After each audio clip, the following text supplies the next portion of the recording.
नमस्कार दोस्तों, welcome on my YouTube channel legal and tax गुरु। मेरा नाम ठाकुर मुकेश कुमार पटरावत एडवोकेट है। आज मैं आपके सामने एक बड़ा ही महत्वपूर्ण विषय है जिसके बारे में आपसे चर्चा करूंगा। विल के बारे में आज मैं आपसे चर्चा करूंगा। विल कैसे बनाई जाती है, विल के लिए क्या पर्टिकुलर फीस पे करनी पड़ती है, विल रजिस्टर्ड होनी चाहिए या रजिस्टर्ड नहीं होनी चाहिए, रजिस्टर्ड कराने के क्या बेनिफिट है, रजिस्टर्ड ना कराने के क्या बेनिफिट है, अपनी विल को कैसे कोर्ट में प्रूफ किया जाएगा, इसके बारे में आज मैं आपसे चर्चा कर रहा हूँ। चलिए, आपका ज़्यादा समय ना लेते हुए मैं अपनी वीडियो को स्टार्ट करता हूँ। सबसे पहले मैं आपको ये बताता हूँ विल क्या होती है। विल एक कोई भी पर्सन वो ये चाहता है कि मेरे मरने के बाद में जो मेरी प्रॉपर्टी है वो पर्टिकुलर आदमी को मिलनी चाहिए, तो वो अपने अपने जीते जी अपने जीवन काल में विल बना सकता है। कोई भी आदमी जो विल करना चाह रहा है वो अपने जीवन काल में एक बार, दो बार, तीन बार कोई भी विल बना सकता है। कितनी भी विल वो बना सकता है, लेकिन जो लास्ट उसकी विल होगी वो लीगली वैलिड होती है। जो उसकी लास्ट विल रहेगी वही लीगल वैलिड होगी। उससे पहले जितनी भी विल है ऑटोमेटिक, जैसे ही नई विल बनेगी पुरानी विल को ऑलरेडी खत्म हो जाएगी।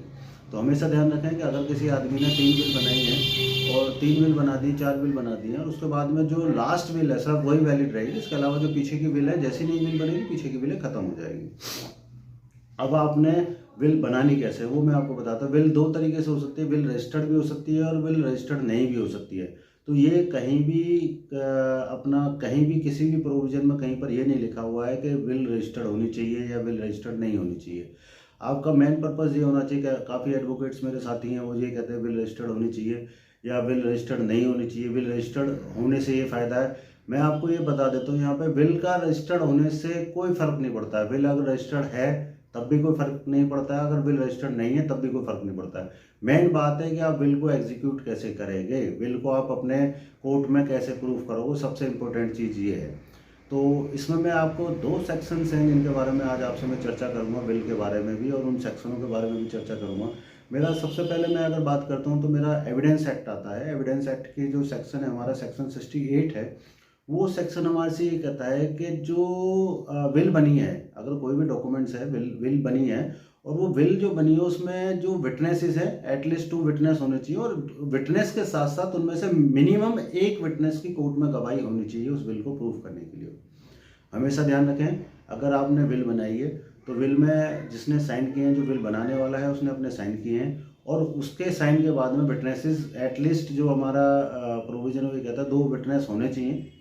2 विटनेस मोर देन 2 विटनेस, 2 और मोर देन 2 तो विटनेस होने चाहिए। तो कोर्ट ये कहता है कि जो हमारा सेक्शन है, हमारा इंडियन एविडेंस एक्ट का जो सेक्शन 68 है वो ये कहता है कि मिनिमम 1 विटनेस की कम से कम गवाही कोर्ट में होनी चाहिए, और वो विटनेस उस बिल को प्रूफ करना चाहिए कम से कम। अगर वो अलाइव हैं तो उनमें से कोई भी एक विटनेस आके उसको प्रूफ करे, सबसे पहली बात।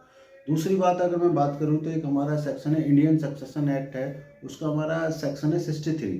वो सेक्शन हमारे से क्या कह रहा है कि अगर कोई भी बिल बनी है तो उसमें मिनिमम 2 विटनेस के साइन होने चाहिए। मिनिमम 2 विटनेस, मोर देन 2 हो सकते हैं, 3 भी हो सकते हैं, 4 भी हो सकते हैं, 5 भी हो सकते हैं, डिपेंड करेगा, लेकिन मिनिमम 2 होने चाहिए।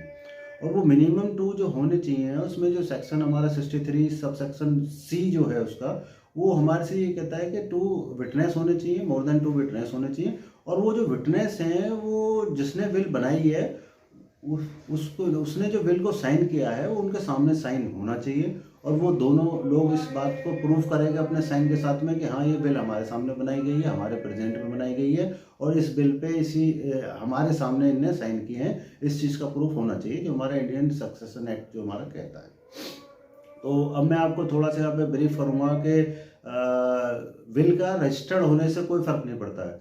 विल रजिस्टर्ड है तो बहुत अच्छी बात है, विल रजिस्टर्ड करनी चाहिए अपनी, अच्छी बात है।